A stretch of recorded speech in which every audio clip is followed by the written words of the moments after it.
अश्लील फिल्मों के काले कारोबार पर राज कुंद्रा भले ही कितनी सफाई दें, भले ही शिल्पा शेट्टी फिल्मों के ग्रेड गिनाकर राज कुंद्रा का बचाव करें, लेकिन मुंबई पुलिस ने पॉर्न रैकेट के पीछे छिपे एक एक चेहरे से नकाब उतारने की पूरी तैयारी कर ली है।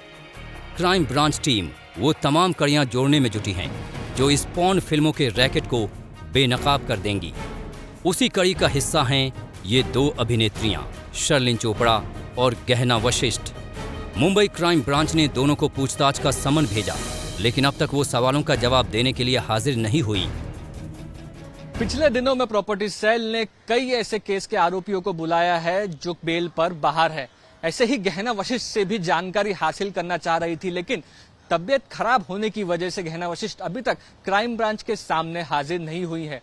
वहीं शर्लिन चोपड़ा ने क्योंकि राज कुंद्रा के खिलाफ पहले भी कंप्लेंट की है, इसीलिए एक गवाह के तौर पर शर्लिन चोपड़ा को क्राइम ब्रांच ने इस केस में समन किया है।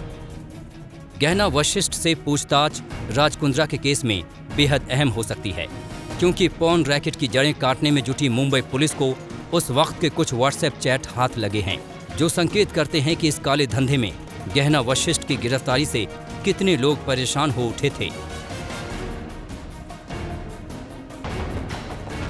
ठाकुर, गहना गिरफ्तार हो गई है। मुझे 8 लाख रुपए चाहिए आज रात तक उसको छुड़वाने के लिए। अननोन, लेकिन बैंक से निकालेंगे कैसे? अभी उसका फोन स्विच ऑफ आ रहा है। आप बताओ क्या करूं? ठाकुर, मीडिया ने न्यूज़ पब्लिश कर दी है, ये अब लंबा लफड़ा है।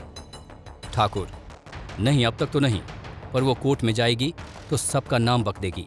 हॉट शॉट्स तुम्हारा न्यू फ्लिक्स, निकालना तो पड़ेगा उसको, वरना पता नहीं ये मुसीबत क्या मोड़ लेगी। ये बातचीत दो लोगों के बीच की है, जिसमें एक का नाम ठाकुर है। मुंबई क्राइम ब्रांच ने इसकी पहचान यश ठाकुर उर्फ अरविंद श्रीवास्तव के तौर पर की है, जो फिलहाल फरार है। अरविंद कुमार श्रीवास्तव इस केस में मुंबई पुलिस के लिए एक पहेली की तरह रहा है।